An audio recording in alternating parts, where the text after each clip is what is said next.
Hello everyone, welcome to my channel. My name is Varsha. I hope आप सबको अच्छे लग रहे होंगे मेरे लेक्चर, बिकॉज हम सिर्फ पीवाईक्यू बेस्ड क्वेश्चन पर ही आधारित अपना लेक्चर को लेकर आ रहे हैं और अपनी प्रिपरेशन को बूस्ट कर रहे हैं। ओके आज ये लास्ट लेक्चर है सोलर सिस्टम के ऊपर। जितने भी पीवाईक्यूज आए हैं एनटीपीसी में, आरआरबी में, के अदर एग्जाम्स में, तो वो कोई कुछ भी पूछ सकती है। आरआरबी ही पेपर बनाएगी तो वो अपने जेई के प्री के भी डाल सकती है, कैसे भी डाल सकती है। तो हम सारे कवर करते हुए आ रहे हैं। ओके जितना भी अपना एनटीपीसी का टारगेट है वो। बाकी सोलर सिस्टम का ये लास्ट लेक्चर रहेगा आपका। देखो मैंने आज कितनी बढ़िया पिक्चर लगाई है। सन है ये, ठीक है।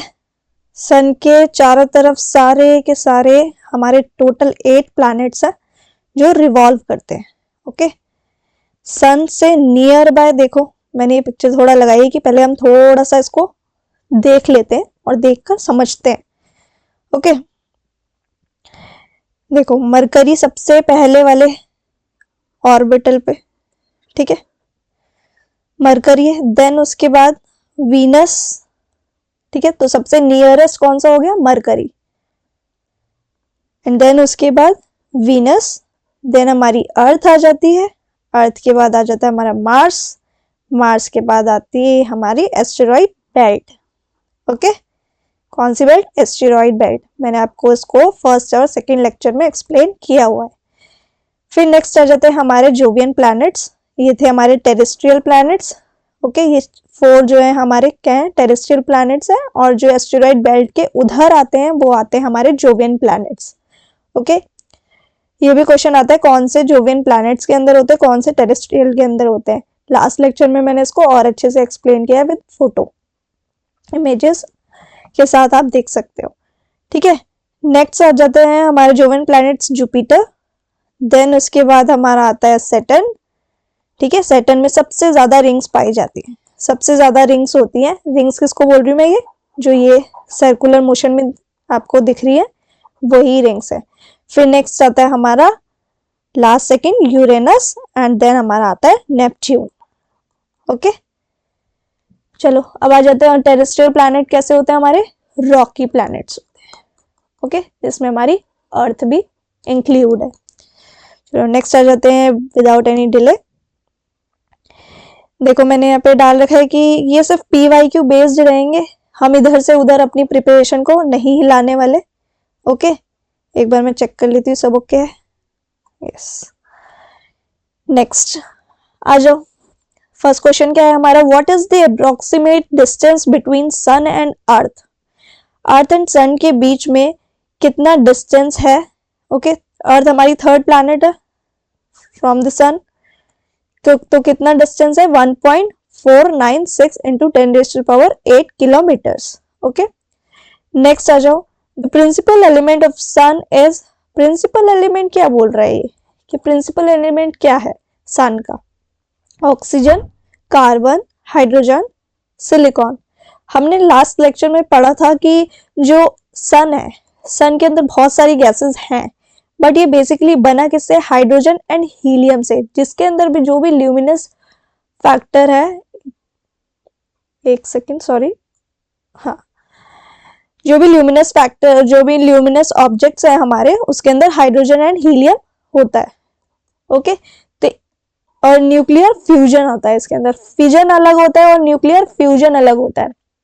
ठीक है जो भी सन के बारे में मैं बता रही हूँ वो बहुत ही इंपॉर्टेंट है। क्वेश्चन आता है कि सन के अंदर न्यूक्लियर फ्यूजन होता है या फिर न्यूक्लियर फिजन होता है, तो इसमें स्टूडेंट्स बहुत कंफ्यूज रहते हैं। तो न्यूक्लियर फ्यूजन होता है कोई भी 2 एलिमेंट्स जो होते हैं, फिजन बोला है मैंने, फिजन, ठीक है, कोई भी 2 एलिमेंट्स होते हैं वो आपस में क्या करते हैं? स्प्लिट करते हैं, तब फिजन होता है। तो वो इसमें नहीं होता है, इसके अंदर होता है फ्यूजन, यानी कि 2 डिफरेंट ऑब्जेक्ट्स जब आकर टकराते हैं तब इसमें एक्सप्लोजन होता है, तब ये आपका इस तरह से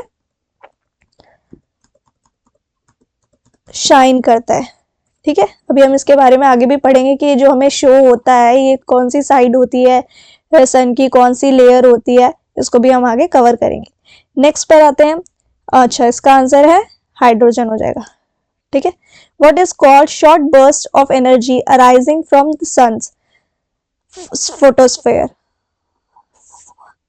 what is called short bursts of energy arising from the sun's photosphere, that is solar energy, solar flares, sun strain, solar wind. बताओ क्या बोल रहा है फोटोस्फेयर? फोटोस्फेयर फोटोस्फेयर क्या होती है? इसकी लेयर की बात कर रहा है, ठीक है। जो हमें ये शो होती है ना, ये ग्लोइंग, जो भी ग्लोइंग लेयर है जो ये हमें शो होती है, वो क्या है? ग्लोइंग लेयर होती है। हमें दिखता है ना एक चमकता हुआ येलो येलो सा सन, ठीक है। तो वो कौन सी लेयर हमको दिखती है? वो फोटोस्फेयर ही होती है। ओके, सबसे अंदर वाली कोर बोलते हैं जिसको। नेक्स्ट उसके ऊपर होती है इसकी फोटोस्फेयर, जो हमें शो होती है। इसका टेम्परेचर बहुत हाई होता है, बहुत ज्यादा हाई होता है।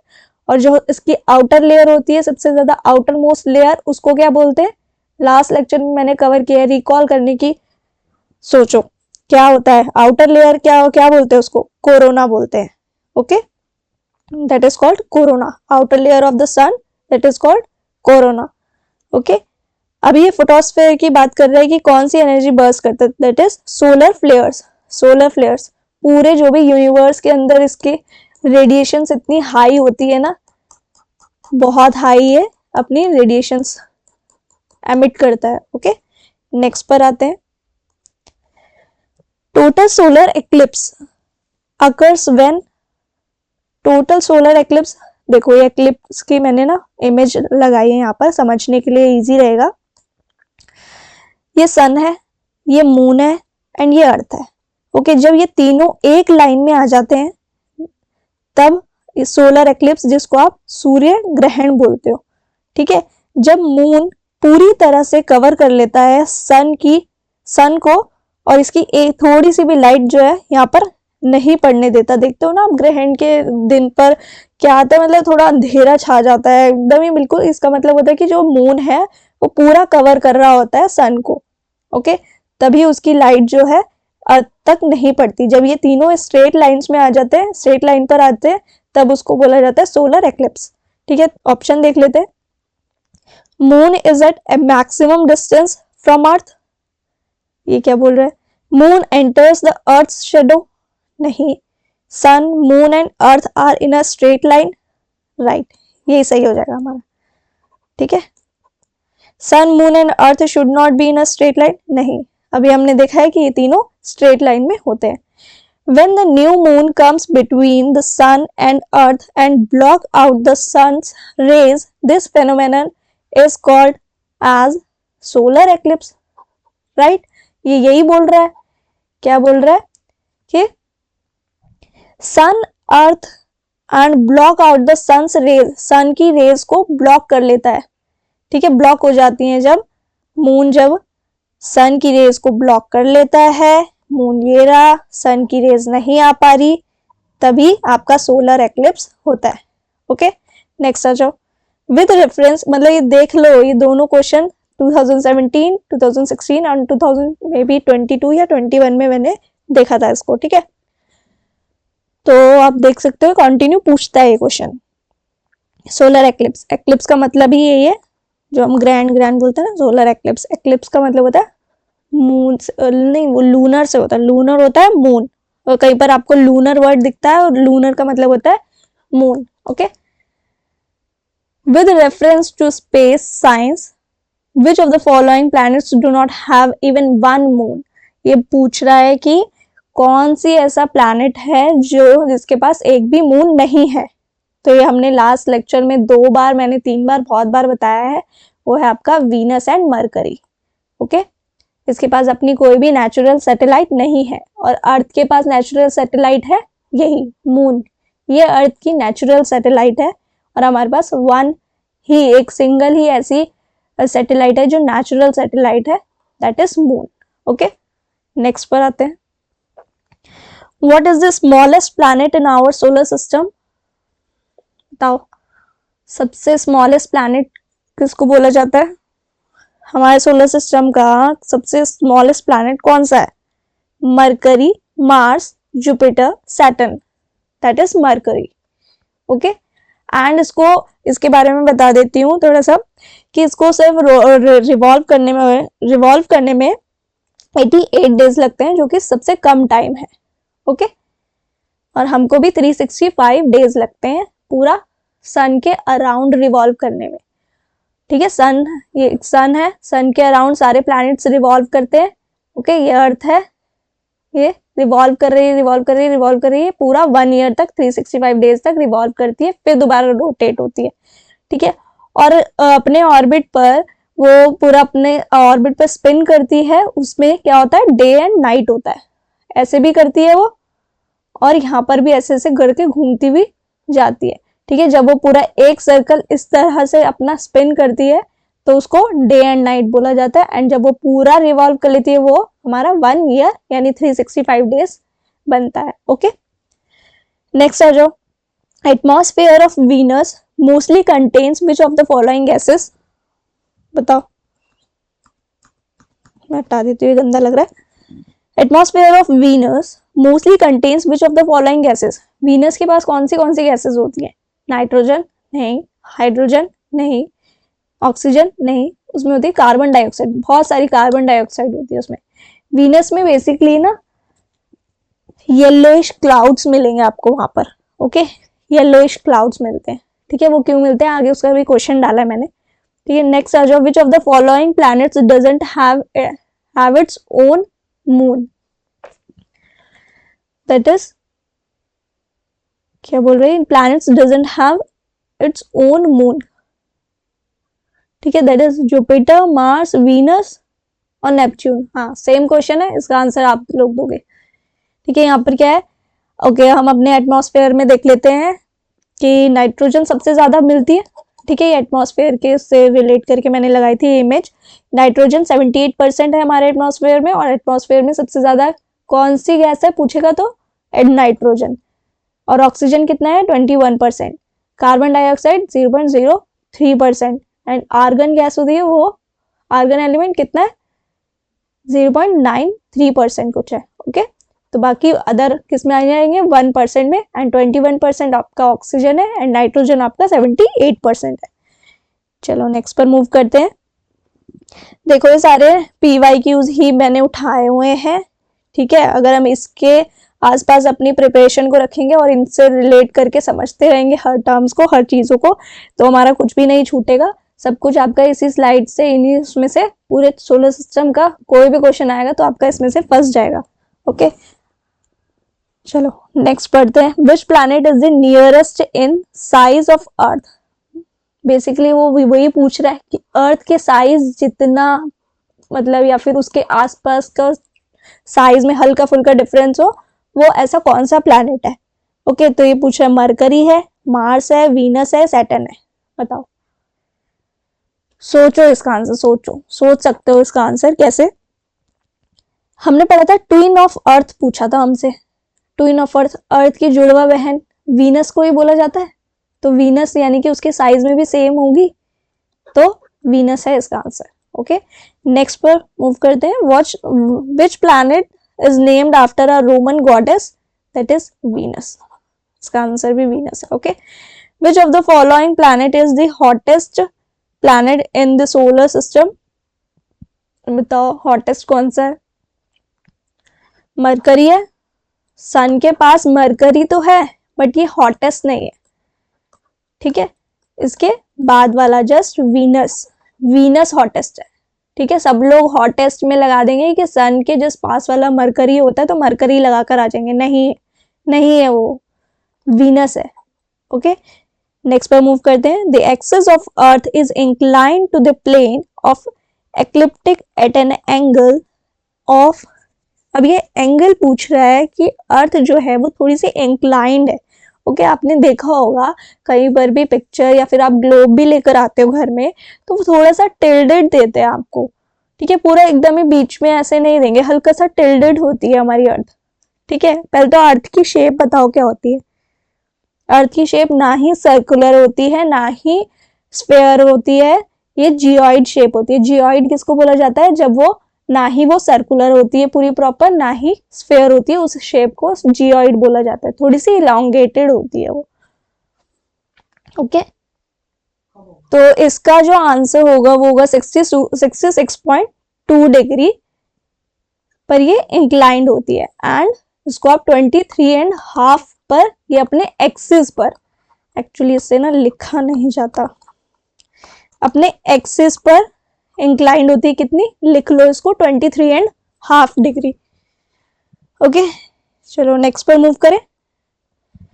Eight what speed does the earth revolve around the sun, होगा ये, ठीक है, कितनी स्पीड से अर्थ जो है रिवॉल्व करती है, that is 67,000 meter per hour. चलो नेक्स्ट आ जाते हैं, नेक्स्ट पर, dash is the closest star to the earth, Sirius, Sirius तो हमारा ब्राइटेस्ट स्टार है, ऑल्टेयर, नो, सन, सन भी हमारा क्या है, स्टार है, तो sun is the closest star to the earth. Okay, next, the shape of the earth is circular, नहीं, फ्लैटेंड, बिल्कुल नहीं, स्फेरिकल, नहीं, इलोंगेटेड है, एंड जियोइड है। अभी मैंने बताया कि अर्थ की शेप क्या है, थोड़ी सी जियोइड है, एंड ये इंक्लाइंड है 66.5 डिग्री पर, और अपने एक्सिस पर ये कितनी है, एक्सिस पर 23.5 degree. Okay, next, how many natural satellite to earth has, earth के पास उसकी खुद की नेचुरल सैटेलाइट्स कितनी है, मैंने बताया था सिर्फ एक ही है, moon. Okay, that is 1। Okay, next, what is approximate percentage of oxygen in atmosphere, हमने चार्ट में से देखा था, इसका आंसर आप कमेंट में करेंगे। Next, the mass of the earth is approximately, earth का जो मास है, ठीक है, ये हमारी क्या है, 2/3 तो हमारा वाटर है, बाकी हमारा जितना भी है वो रॉकी है। ओके, तो और वैसे पूछ रहा है कि ये मास कितना है अर्थ का, दैट इज 6 × 10⁻22, 6 ये है, ठीक है, 6 × 10⁻24 kg। Which of the following is also known as red planet, red planet किसको बोला गया है, मरकरी, मरकरी जो है वो आपका लाल ग्रह है हिंदी वाले। एंड नेक्स्ट हमारा क्या है, रेड प्लैनेट जो है वो मरकरी है। क्यों होता है मरकरी रेड प्लैनेट, क्योंकि यहाँ पर आयरन ऑक्साइड बहुत ज्यादा मात्रा में मिलता है, मोस्ट अबेंडेंट जो भी है यहाँ पर वो क्या है, आयरन ऑक्साइड है। Next, how many moons does Mars have, ठीक है, मार्स के पास अपने एक नहीं 2 मून है, ठीक है, मार्स के पास अपने खुद के 2 मून है, आप नाम लिख लो, Phobos and Deimos, Deimos DEIMOS, Phobos PHOBOS, Phobos and Deimos, 2 अपने ऐसे मून्स है किसके पास, मार्स के पास। ओके, एंड अर्थ के पास एक ही है मून। ओके, ये मून सैटेलाइट को ही बोल रहे हैं। ओके, नेक्स्ट पर आते हैं, how many Galilean moons are there which were discovered by Galileo on 13 January 1610। इस तरह का क्वेश्चन, ये जुपिटर के अंदर गैलीलियो ने फाइंड करे थे अपने, मतलब फाइंड नहीं, उसने अपना डिस्कवर किया था, ठीक है, कितने, 4 होगा इसका आंसर, 4, ठीक है, 4 है, 4 moons. Which planet has a moon और गैनेमाइड, हाँ गैनेमाइड जो है लार्जेस्ट मून है, यानी कि लार्जेस्ट सैटेलाइट है किसकी, जुपिटर की। जुपिटर हमारे सोलर सिस्टम का सबसे लार्जेस्ट प्लैनेट भी है, ठीक है, लार्जेस्ट प्लैनेट भी है, और इसका जो मून है गैनेमिड है, ये सबसे लार्जेस्ट सैटेलाइट भी है। ओके, एंड टाइटन जो कि सैटर्न का टाइटन है, ठीक है, वो सेकंड लार्जेस्ट है।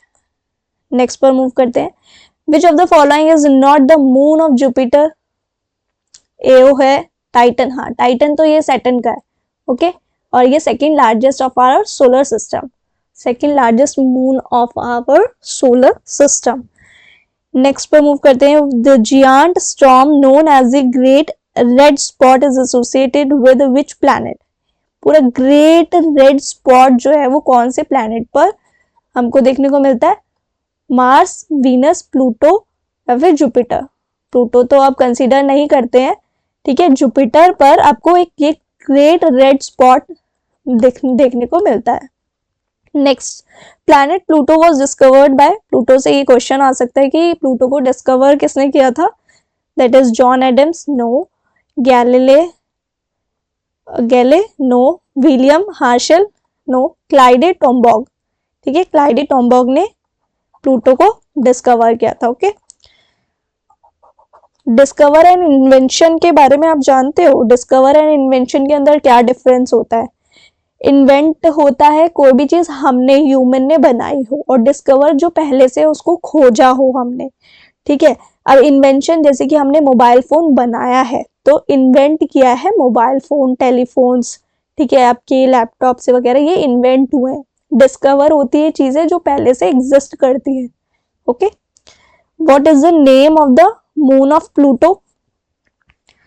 प्लूटो के मून का नेम है कैरॉन। और प्लूटो को आप कंसीडर करते क्यों नहीं है, ये भी देख लेते हैं। इसका आंसर होगा कैरॉन, कैरॉन, चेरॉन, जो भी बोलो, ठीक है। प्लूटो को आप कंसीडर इसलिए नहीं करते बिकॉज सबसे पहले तो ये ड्वार्फ प्लैनेट के अंदर, हमें सबसे ड्वार्फ प्लैनेट्स में, ड्वार्फ मतलब होता है सबसे छोटा, शॉर्ट, ड्वार्फ प्लांट्स भी होते हैं, ऐसे ही ड्वार्फ प्लैनेट भी है। तो सबसे ड्वार्फ प्लैनेट में सबसे लार्जेस्ट था प्लूटो, तो इसलिए हम इसको कंसीडर कर लेते थे। बट इसके बाद हमको एक और मिल गया जो इससे बड़ा था, वो था एरिस। 2005 में हमको मिला था एरिस नाम का, ठीक है। तो इसलिए तब से ये प्लूटो को भी हम कंसीडर नहीं करते, हम सिर्फ अपने 8 प्लैनेट्स, टोटल 8 प्लैनेट्स है। टेरेस्ट्रियल में 4 आते हैं, जोवियन में 4 आते हैं, ठीक है। नहीं जिसको समझ आ रहा है वो पहले वाले लेक्चर देखो, और टेरेस्ट्रियल प्लैनेट कौन से हैं, जोवियन प्लैनेट कौन से, मैंने डिस्क्राइब किया।